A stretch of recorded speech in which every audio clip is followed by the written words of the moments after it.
אז היום נדבר על מה זה בעצם פסאי אבסטרקט ומי אני. פסאי אבסטרקט זה בעצם אומנות של נשמה בתוך אבסטרקט פסיכדלי.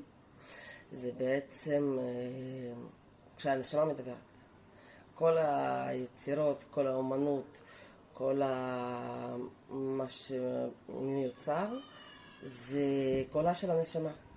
מה שהנשמה חושבת, מה שהנשמה מרגישה, כל המורכבות של הנשמה, זה בעצם מה שיוצא בפועל.